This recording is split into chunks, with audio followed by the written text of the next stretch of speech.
नमस्कार, दिव्य नेत्र the vision से मैं प्रियतम कुमार आपका स्वागत करता हूं। भारतीय संविधान का अगला टॉपिक मंत्रिपरिषद के कुछ महत्वपूर्ण प्रश्नों पर आज चर्चा करते हैं। चलिए शुरुआत करते हैं।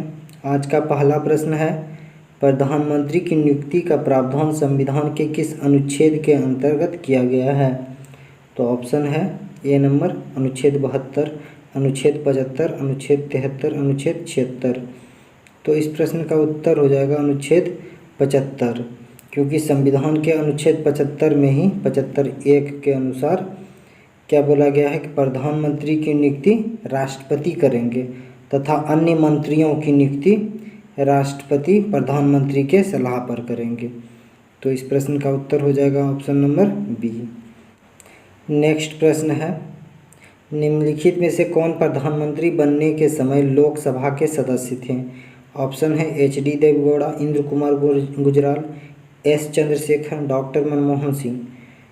तो एच.डी. देवेगौड़ा तो राज्यसभा के सदस्य थे, इंद्र कुमार गुजराल भी राज्यसभा के सदस्य थे प्रधानमंत्री बनने के समय, और डॉक्टर मनमोहन सिंह भी कहाँ से? राज्यसभा के सदस्य थे। एस. चंद्रशेखर लोकसभा के सदस्य थे। कहाँ से थे ये? बलिया लोकसभा क्षेत्र उत्तर प्रदेश के ये सांसद थे। तो एस. चंद्रशेखर लोकसभा के सदस्य थे। तो इस प्रश्न का उत्तर हो जाएगा ऑप्शन नंबर सी। नेक्स्ट प्रश्न है, राष्ट्रीय विकास परिषद में कौन शामिल होते हैं? ऑप्शन है केंद्रीय मंत्रिमंडल के सभी सदस्य, सभी राज्य के मुख्यमंत्री, सभी राज्य और केंद्रीय मंत्रिमंडल सदस्य। नेक्स्ट है संसदीय प्रकलन समिति के सदस्य। तो इस प्रश्न का सही उत्तर हो जाएगा ऑप्शन नंबर बी, सभी राज्य के मुख्यमंत्री। राष्ट्रीय विकास परिषद की स्थापना कब हुई थी? 6 अगस्त 1952 को। ठीक, इसके प्रधान अध्यक्ष प्रधानमंत्री होते हैं। इसके सदस्यों में सभी कैबिनेट मंत्री, नीति आयोग के सभी सदस्य, सभी राज्यों के मुख्यमंत्री और केंद्र शासित प्रदेश के प्रशासक शामिल होते हैं। किसमें? राष्ट्रीय विकास परिषद में। इसलिए इस प्रश्न का उत्तर हो जाएगा क्या? सभी राज्यों के मुख्यमंत्री। नेक्स्ट प्रश्न है, भारत का प्रधानमंत्री तब तक अपने पद पर रहता है जब तक उसे प्राप्त है। तो ऑप्शन क्या है? सशस्त्र बलों का समर्थन, राज्यसभा का विश्वास, लोकसभा का विश्वास, जनता का समर्थन। तो इस प्रश्न का उत्तर हो जाएगा ऑप्शन नंबर सी, लोकसभा का विश्वास। ये बात कहाँ है भाई? अनुच्छेद 75 में ही एक बात है, 75(3) में प्रधानमंत्री मंत्रिपरिषद का प्रमुख होता है। 75(3) के अनुसार मंत्रिपरिषद लोकसभा के प्रति उत्तरदायी होता है। जब तक लोकसभा में प्रधानमंत्री का क्या होगा? विश्वास बना रहेगा, वहाँ बहुमत बरकरार रहेगा लोकसभा में, तब तक सरकार बनी रहेगी।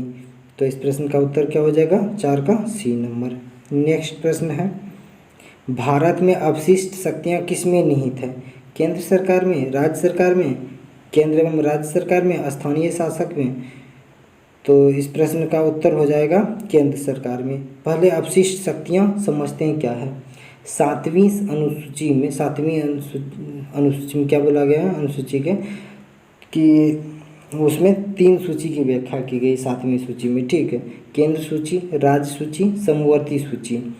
अगर इस तीनों सूची में कोई बात नहीं शामिल है तो वो अवशिष्ट सूची के अंतर्गत आएंगे, और इस अवशिष्ट सूची के अंतर्गत जितने भी मामले आएंगे उसमें केंद्र सरकार कानून बनाएगी या भारतीय संसद कानून बनाएगी। इसलिए इस प्रश्न का क्या उत्तर हो जाएगा? ऑप्शन नंबर ए, 5 का ए। नेक्स्ट प्रश्न है, सरकारिया आयोग का गठन किस विषय पर सुझाव देने के लिए किया गया था? तो ऑप्शन है कावेरी जल विवाद, केंद्र राज्य संबंध, राम जन्मभूमि विवाद, इनमें से कोई नहीं। तो इस प्रश्न का उत्तर हो जाएगा केंद्र राज्य संबंध। भारत सरकार ने 1983 में, डेट याद रखना ज़्यादा ज़रूरी नहीं है, भारत सरकार ने 1983 में क्या किया था? रणजीत सिंह सरकारिया की अध्यक्षता में 3 सदस्यीय समिति सरकारिया आयोग का गठन किया। इसके अन्य सदस्य शिवरमन एवं एस.आर. सेन थे। इस आयोग का गठन केंद्र राज्य संबंध की वर्तमान व्यवस्था की समीक्षा करने और इसके संबंध में आवश्यक समस्तुतियाँ देने के लिए किया गया था। इस सरकारिया आयोग ने वर्ष 1988 में अपनी रिपोर्ट केंद्र सरकार को प्रस्तुत की थी। तो केंद्र राज्य संबंध का संबंध है सरकारिया आयोग। नेक्स्ट प्रश्न है, राष्ट्रीय एकता परिषद का अध्यक्ष कौन होता है? ऑप्शन है प्रधानमंत्री, वित्त मंत्री, गृह मंत्री, भारत के राष्ट्रपति। तो इस प्रश्न का उत्तर हो जाएगा प्रधानमंत्री। राष्ट्रीय एकता परिषद का गठन कब हुआ था? 1961 में। उसमें प्रधानमंत्री थे जवाहरलाल नेहरू। तो उसमें जातिवाद, सांप्रदायिकता एवं क्षेत्रवाद पे पूरा विवाद हो रहा था। तो इसी को सुलझाने के लिए राष्ट्रीय एकता परिषद का गठन किया गया था। तो इसके अध्यक्ष कौन होते हैं? प्रधानमंत्री होते हैं। नेक्स्ट प्रश्न है, कैबिनेट का तात्पर्य है शासन के सभी मंत्रीगण, कैबिनेट स्तर के मंत्री, राज्य मंत्रीगण, इनमें से कोई नहीं। तो इस प्रश्न का उत्तर हो जाएगा कैबिनेट स्तर के मंत्री। मूल संविधान में कैबिनेट या मंत्रिमंडल शब्द का प्रयोग नहीं किया गया था। ये 44वां संविधान संशोधन 1978। उस समय प्रधानमंत्री कौन थे? मोरारजी देसाई। ठीक, उस समय क्या बोला गया? अनुच्छेद 352 के अंतर्गत, क्योंकि ये कभी कभी पूछ देता है कि कैबिनेट शब्द का प्रयोग संविधान में कहाँ किया गया है, तो अनुच्छेद 352 में। ये याद रखिएगा, एकदम बीबीआई प्रश्न है।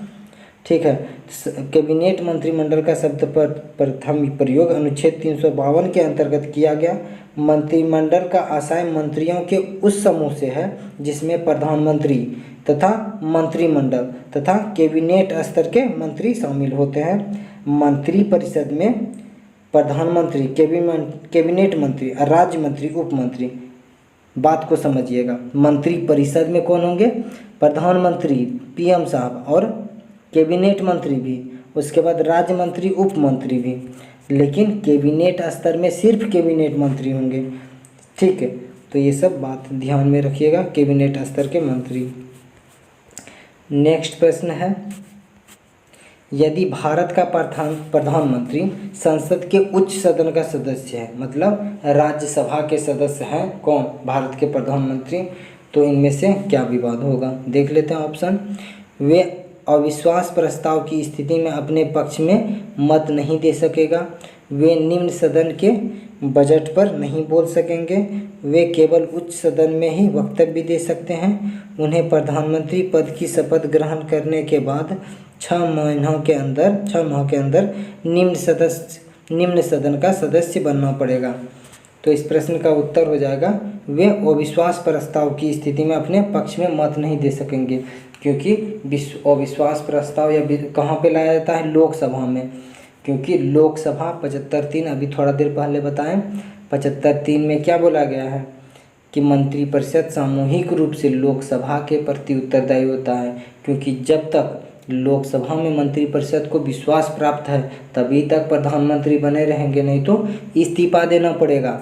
इसलिए ये तो राज्यसभा के सदस्य हैं प्रधानमंत्री, तो अविश्वास प्रस्ताव अगर लाया जाएगा लोकसभा में तो प्रधानमंत्री राज्यसभा के सदस्य हैं, तो इस स्थिति में ये मत नहीं दे सकते हैं। वे निम्न सदन में बजट पर नहीं बोल सकेंगे, नहीं, ऐसा नहीं है। प्रधानमंत्री या कोई मंत्रिमंडल का सदस्य जब मंत्रिमंडल का सदस्य होता है तो वो लोकसभा एवं राज्यसभा कहीं पे भी बोल सकते हैं, लेकिन वोट वहीं देंगे जहाँ पे वो जिस सदन का सदस्य है। ठीक, नेक्स्ट है कि वे केवल उच्च सदन में ही वक्तव्य दे सकते हैं, नहीं, अगर मंत्रिमंडल का सदस्य है तो उच्च सदन एवं निम्न सदन कहीं भी अपना वक्तव्य दे सकते हैं। डी नंबर ऑप्शन है, उन्हें प्रधानमंत्री पद की शपथ ग्रहण के बाद 6 माह के अंदर निम्न सदन का सदस्य बनना पड़ेगा। तो ये भी बात गलत है, क्योंकि ऐसा कहीं नहीं लिखा गया है कि प्रधानमंत्री बनने के लिए निम्न सदन या उच्च सदन का सदस्य होना चाहिए। ये होना चाहिए कहीं एक का सदस्य होना चाहिए। अगर नहीं भी है तो कोई बात नहीं, वो प्रधानमंत्री पद का शपथ ग्रहण कर सकते हैं, लेकिन क्या 6 महीना के अंतर्गत किसी न किसी सदन के सदस्यता उनको ग्रहण करना पड़ेगा, या तो लोकसभा के या तो राज्यसभा के। तो इस प्रश्न का क्या उत्तर हो जाएगा? वो विश्वास प्रस्ताव की स्थिति में अपने पक्ष पे मत नहीं देंगे अगर वो राज्यसभा के सदस्य हैं तो, प्रधानमंत्री साहब। नेक्स्ट प्रश्न है, उप प्रधानमंत्री के पद का सृजन मूल संविधान के अंतर्गत हुआ था, संविधान के प्रावधानों से हटकर हुआ है, 44वां संविधान संशोधन के द्वारा हुआ है, 85वें संविधान संशोधन के द्वारा हुआ है? तो इस प्रश्न का क्या उत्तर हो जाएगा? संविधान के प्रावधानों से हटकर हुआ है, क्योंकि भारत के संविधान में उप प्रधानमंत्री के पद का कोई प्रावधान ही नहीं है, किंतु समय समय पर राजनीतिक कारणों से सत्तारूढ़ दल, जो दल सत्तारूढ़ दल उसे कहते हैं जो सत्ता में दल होते हैं, ठीक है, सत्तारूढ़ दल द्वारा संविधान के प्रावधानों से हटकर उप प्रधानमंत्री का पद सृजन किया गया है। जैसे जवाहरलाल नेहरू के प्रधानमंत्रित्व काल में कौन थे? सरदार वल्लभ भाई पटेल थे। ऐसा इसलिए किया जाता है कि एक ही व्यक्ति का छवि इतना बड़ा होता है कि वो पार्टी डिसाइड नहीं कर पाती है कि प्रधानमंत्री किसे बनाया जाए, तो ऐसी स्थिति में एक व्यक्ति को प्रधानमंत्री बना दिया जाता है, एक व्यक्ति को उप प्रधानमंत्री पद बना दिया जाता है। यह संविधान में कहीं भी लिखा नहीं गया है कि उप प्रधानमंत्री भी कोई भारत का होगा।